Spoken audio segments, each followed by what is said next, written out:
기도로 하나님의 격려 받다라는 제목으로 하나님 말씀 증거하도록 하겠습니다.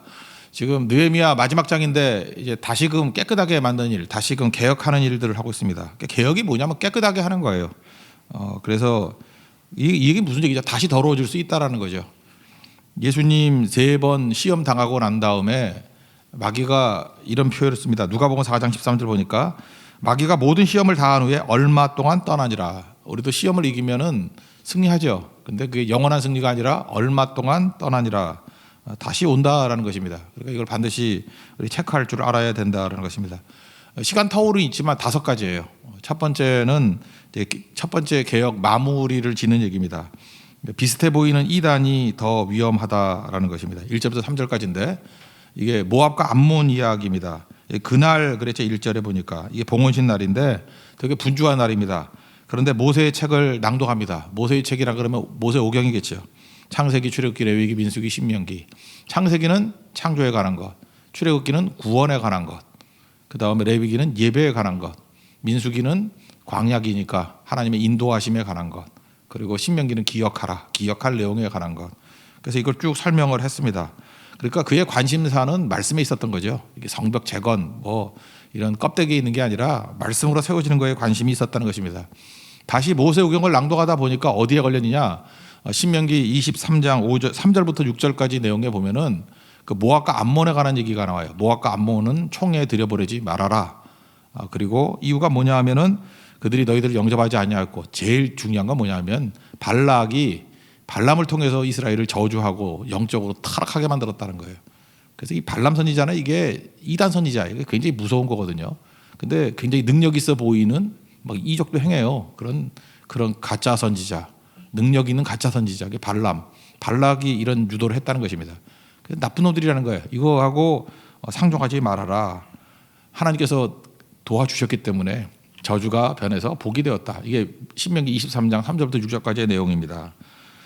왜 하나님께서 이 모압과 암몬을 쫓아냈죠? 모압과 암몬은 원래 롯의 후예아니에요. 롯. 그죠? 모압과 암몬. 이유가 뭐냐 하면 비슷하기 때문에 그렇습니다.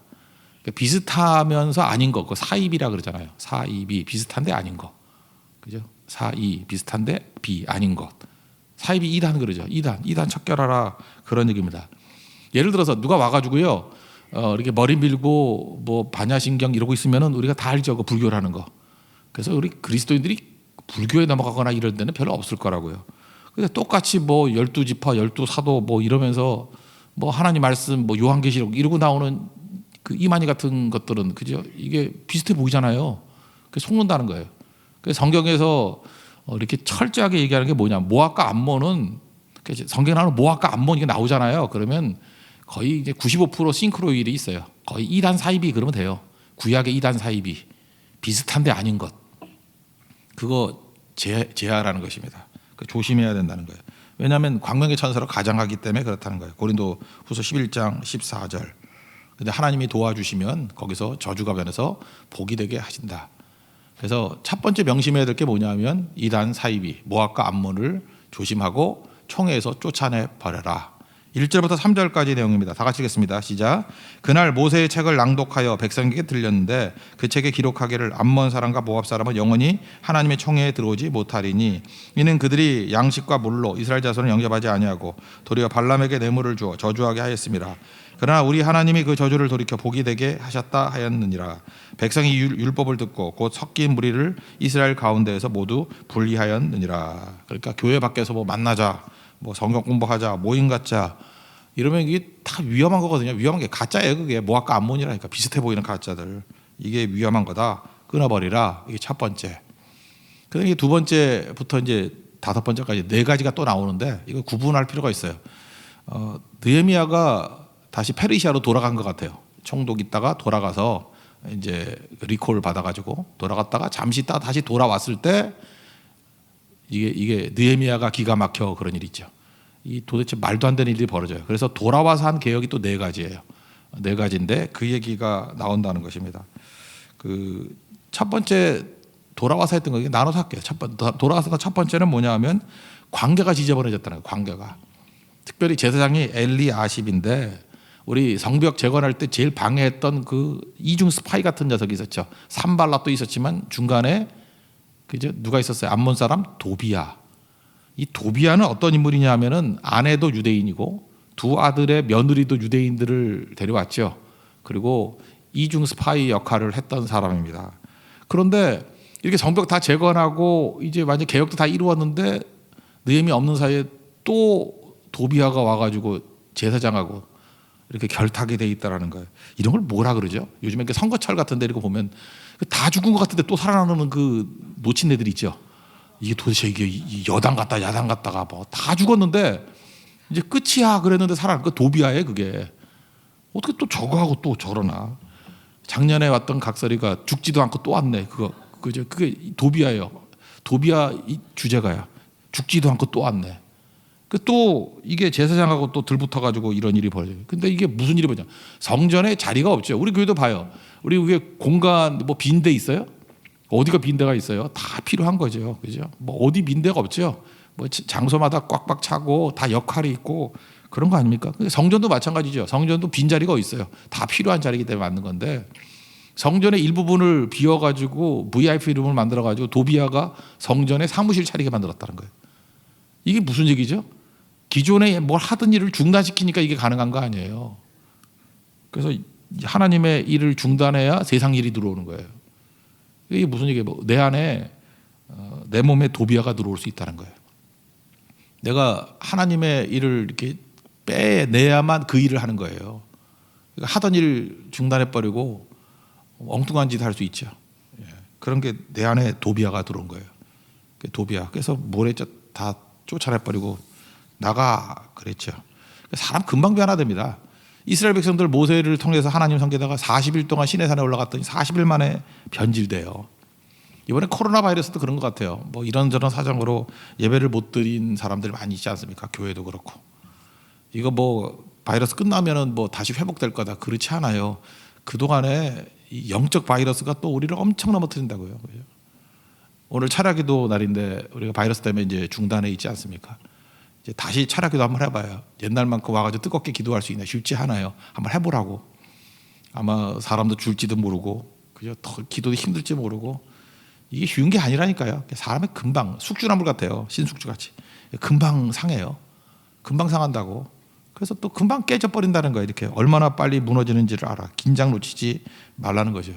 그래서 내 안에 도비야가 들어왔다. 쫓아내버리는 거죠. 관계의 깨끗함. 우리 4절부터 9절까지 한번 쭉 읽어보겠습니다. 시작.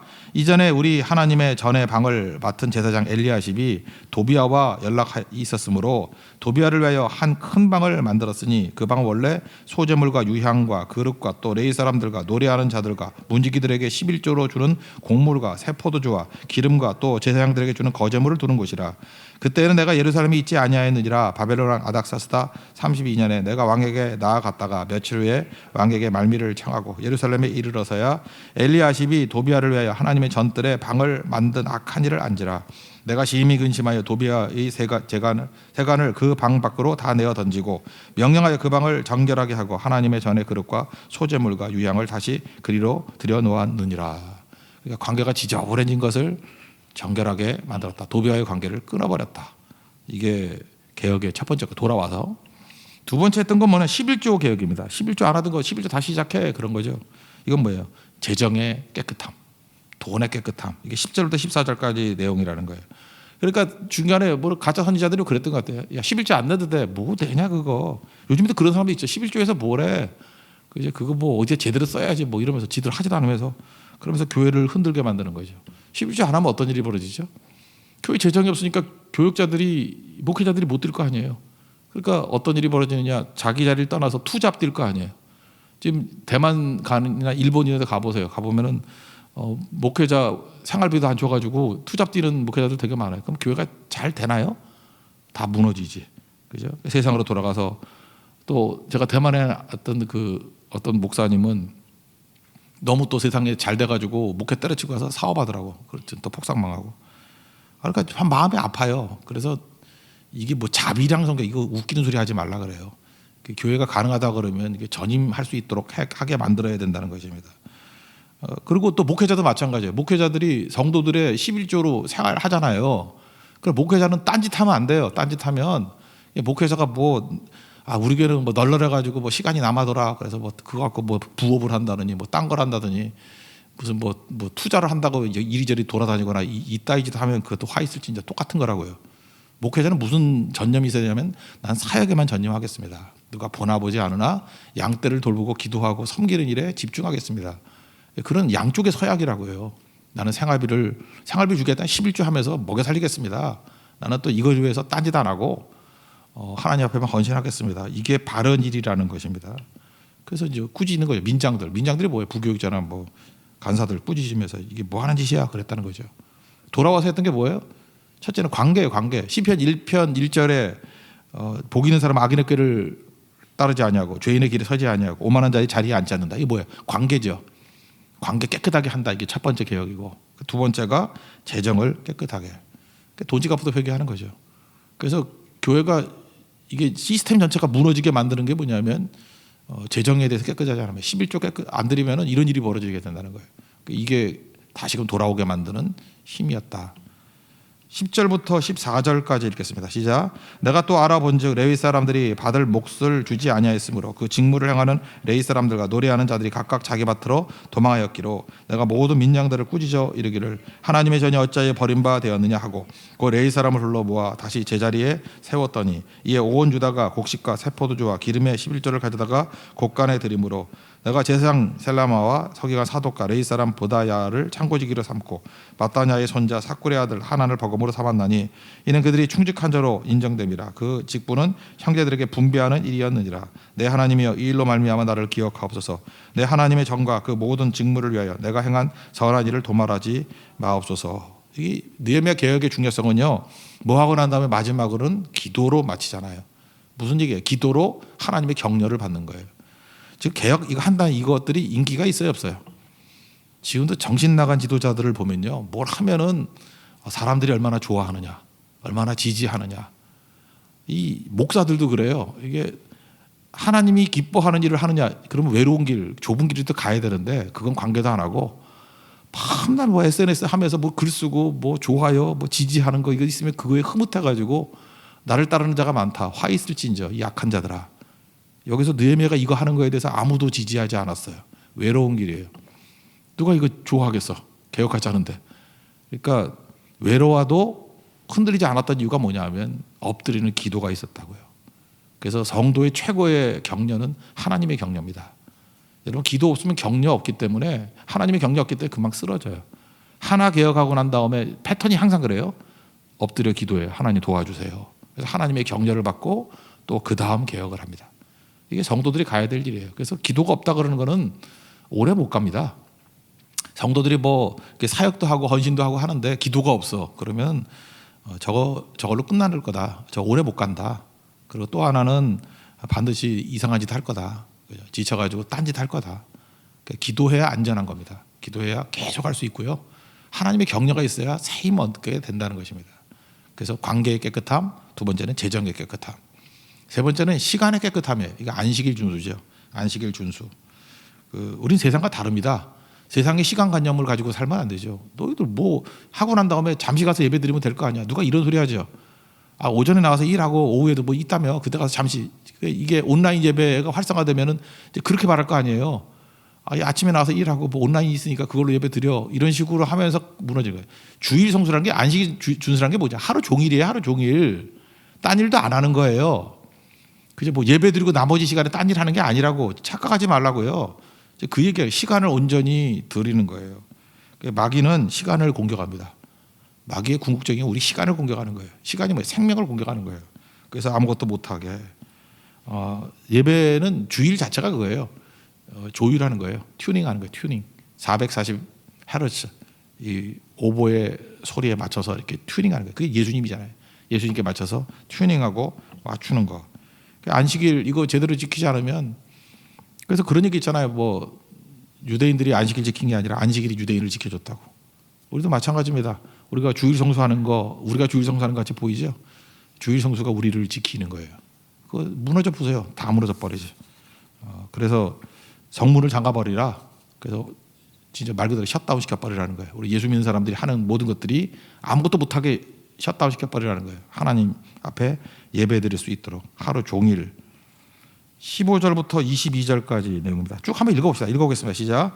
그때 내가 본즉 유다에서 어떤 사람이 안식일에 술틀을 밟고 곡식단을 나귀에 실어 운반하며 포도주와 포도와 무화과와 여러 가지 짐을 지고 안식일에 예루살렘에 들어와서 음식물을 팔기로 그날에 내가 경계하였고 또 두롯 사람이 예루살렘에 살며 물고기와 각양 물건을 가져다가 안식일에 예루살렘에서도 유다 자손에게 팔기로 내가 유다의 모든 귀인들을 꾸짖어 그들에게 이르기를 너희가 어찌 이 악을 행하여 안식일을 범하느냐 너희 조상들이 이같이 행하지 아니하였느냐 그래서 우리 하나님이 이 모든 재앙을 우리와 우리 이 성읍에 내리신 것이 아니냐 그럼에도 불구하고 너희가 안식일을 범하여 진노가 이스라엘에게 더욱 심하게 임하도록 하는도다 하고 안식일 전 예루살렘 성문이 어두워 갈 때 내가 성문을 닫고 안식일이 지나기 전에는 열지 말라 하고 나를 따르는 종자 며칠 성문마다 세워 안식일에는 아무 짐도 들어오지 못하게 하였으므로 장사꾼들과 각양 물건 파는 자들이 한두 번 예루살렘 성 밖에서 잠으로 내가 그들에게 경가에 이르기를 너희가 어찌하여 성 밑에서 자느냐 다시 이같이 하면 내가 잡으리라 하였더니 그 후부터는 안식일에 그들이 다시 오지 아니하였느니라 내가 또 레위 사람들에게 몸을 정결하게 하고 와서 성물을 지켜서 안식일을 거룩하게 하라 하였느니라 내 하나님이여 나를 위하여 이 일도 기억하시옵고 주의 크신 은혜대로 나를 아끼시옵소서. 마지막 또 기도하는 거죠. 이거 인기 있는 거 아니에요. 사람들 다 싫어해요. 근데 하나님 또 도와주세요. 기억해 주세요. 은혜 주세요. 그리고 또 격려받고 또 하기 시작한다라는 것입니다. 그러니까 여기에 우리가 지금 한국교회가 그동안 그 주일 성수 그럴 때 도대체 뭐 일도 안 하고 문 걸어 잠그고 사업 안 하고 장사 안 하고 하는 것들이 도대체 어디 나오는 거예요. 그래서 맨날 모세오경만 뒤지니까 안 나오지. 사실은 한국교회가 주일 성수를 따를 때는 느헤미야 13장 이걸 기준으로 따진 거예요. 이 말씀들 철저하게 이렇게 문 닫고 예배드리는데 집중했다. 여기 보니까 뭐 그러지 않아서 하나님의 재앙 심판이 내렸던 거 알지 않느냐 뭐 이런 얘기 쭉 나오잖아요. 그래서 다시 하나님의 격려를 받고 시간의 깨끗함 이게 안식일 준수라는 것입니다. 그리고 이제 돌아와서 했던 마지막 네 번째는 가정의 깨끗함에 이방 결혼 이것 때문에 뭐 난리 났었는데 돌아오니까 또 이거 하는 거죠. 이게 어려운 거죠. 네 번째가 가정 깨끗함인데 23절부터 마지막 절까지인데 그러니까 한마디로 해서 왜 이방 결혼해요? 왜 이방 결혼합니까? 예쁘니까 뭐 그거밖에 더 있겠어요. 생각해봐요. 우리 여기 지금 형제들도 있는데 이제 총각들이요. 사실 이렇게 클럽이나 이런 데 가서 있는 애들 보면 우리 교회에 있는 애들보다 낫죠. 안 낫습니까? 나도 지나가다 보면 이렇게 비교할 수 없어요. 뭐 진짜 예뻐요. 예쁘고 뭐 성형을 했는지 예뻐요. 날씬하고 우리는 왜 이렇게 확진자들이 많은지 모르지만 거기는 정말 날씬해 애들이. 그리고 옷도 세련되게 입고 냄새도 안 나고 머리도 맨날 감은 것 같고 뭐 가끔 오니까 그죠. 그러니까 그렇다고요. 그러니까 얘네들도 그러지 않겠어요. 딱 와보니까 예쁘니까. 그러니까 패션이 달라요. 이게 화장법이 달라요. 촌스럽지 않아요. 매너가 달라요. 우리는 뭐 기도하고 뭐 성교 다니고 이러다 보니까 할 시간도 없잖아요. 그죠? 그러다 보니까. 그리고 또 하나가 여자들 같으면은 뭐 이렇게 신분 상승의 사다리가 될 수도 있잖아요. 그래서 이제 이방 결혼을 했단 말이에요. 믿지 않는 사람하고 결혼했더니 역전도가 되는 거예요. 역전도. 그 남자가 잘 믿고 여자가 안 믿으면 남자가 여자를 인도해야 될 것 같은데 반대가 더 많아요. 여자 쪽으로 가서 안 믿게 되는 경우가 더 많고. 지금도 총각 때 그 신실한 형제가 요즘에 잘 안 보여요. 왜냐하면 그 자매가 거지 같아가지고 그 결혼 잘못한 거죠. 그걸 누가 잘했다 그래. 내가 볼 때 한 100쌍 중에 한두 쌍 정도 이렇게 믿음이 좋은 사람 쪽으로 오는 것 같아요. 결혼은 절대 전도지가 아닌 것 같아요. 참 힘든 건데. 역전도가 어떻게 되는지 아느냐면 이런 거죠. 여기서 언어를 배우지 못했다 그러는데 이스라엘 백성들이 언어는 성경입니다. 그죠? 그들이 글을 배우는 이유가 뭐냐면 성경 읽으려고 글 배우는 거거든요. 그래서 언어를 히브리어를 배웠다는 얘기는 성경을 배웠다는 얘기예요. 근데 성경 모른다는 얘기 아니에요.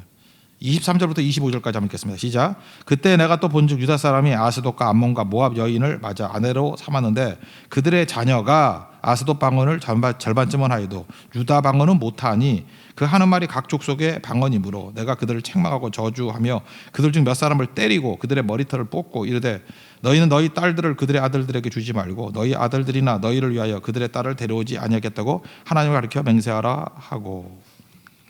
그러니까 결국은 신앙이 우르르 무너진다는 거예요. 신앙이 가정이 무너지는 거죠. 이거 뭐 지옥 가는 가정 만드는 거니까 이게 망하는 거죠. 그러니까 가정의 정결함, 말씀으로 돌아오게 만드는 거. 제사장들도 그랬다는 얘기가 나오잖아요. 그러니까 뭐 총체적으로 망조가 드는 거죠. 무너지게 되더라. 여기 지난번 에스라서 얘기할 때도 했죠. 에스라는 좀 약간 내성적이기 때문에 이렇게 이방결을 하는 걸 보면서 자기 털을 뜯었어. 근데 느헤미야는 외향적이기 때문에 그놈들의 털을 뜯었어. 이게 뭐가 나은가요? 이게 낫죠. 그래서 완전히 그냥 털을 다 뽑아가 머리털을 다 뽑아가지고 스님 스타일로 다 만들어 버렸어요. 애들을. 그래서 이 당시에 이렇게 이방 결혼했던 제사장들은 머리카락에 없더라 다 뽑혀가지고, 그죠? 그게 메시지죠. 돌아오라 그런 거죠. 이것도 또 마지막이에요. 마지막 기도는 뭐예요? 31절 한번 읽겠습니다. 시작. 또 정한 기한에 나무와 처음 익은 것을 드리게 하였사오니 내 하나님의 나를 기억하사 복을 주옵소서. 모든 단계마다의 개혁의 마지막은 뭐예요? 기도함으로 하나님의 격려를 받다. 그래서 마찬가지입니다. 이거 계속 하려고 그러면 하나님의 격려를 받아야 돼요. 우리가 운동 경기에서 이기기 위해서 공격도 중요하죠. 공격이 뭐예요? 성벽 제거한 거. 그렇지만 최종 승리할 때 수비가 중요해요. 아니 지난번에도 보니까 리버풀 막판에 그렇게 공격력이 좋은 팀이었는데 지더라고. 이유가 뭐냐면 골키퍼가 요즘에 제정신이 아니야. 뭐 실현당해가지고 뭐 헤매고 막 그랬던 사람이고 뭐 그런 것 같아. 뭐 그래서 어려움이 좀 있는 것 같아 거기에. 그래서 수비가 무너지니까요. 지더라니까. 그래서 농구가 특별히 그런 것 같아요. 농구 게임이 안 풀릴 때 수비부터 풀어라 그런 얘기가 있어요. 농구. 일단 골 안 주면은 이겨요. 다시 일어날 수 있다고. 수비하는 얘기예요. 우리 성도들 무너지는 것도 공격만이 아닙니다. 수비에서 무너지는 거예요. 수비에서. 여기서 한번 쭉 보세요. 마귀가 우리 공격하는 게 뭐예요? 돌아와서 얘기해요. 관계를 건드려요. 관계를 건드려 버린다고. 철저해야 되고. 또 하나 재정을 건드려요. 시간을 건드려요. 그리고 가정을 건든다고. 그리고 근본적으로는 이단이 들어와서 난장판을 치고. 그러니까 5가지 경계해야 된다는 것입니다. 이단 사이비 쫓아내버리라. 돌아와서 보니까 관계를 깨버리고 내 안에 도비아를 쫓아내버리라. 그리고 재정, 철저한 11조 생활해라. 시간, 안식일 준수해라. 가정, 이방 결혼 이런 관계 속에서 가정을 무너뜨린 것들을 보호해라. 그러면 승리한다는 것입니다. 결국은 무슨 얘기예요? 내 힘으로 되는 게 아니고 하나님과의 동행을 통해서 우리가 승리를 맛보게 된다는 거예요. 주와 영원히 동행할 수 있는 하나님의 종 되기를 축원합니다. 다음 주부터는 이제 에스더를 통해서 승리를 맛보도록 하겠습니다. 자리에서 일어나겠습니다. 내 삶은 주의 것 찬양하겠습니다. 주님 되기를 잘하시고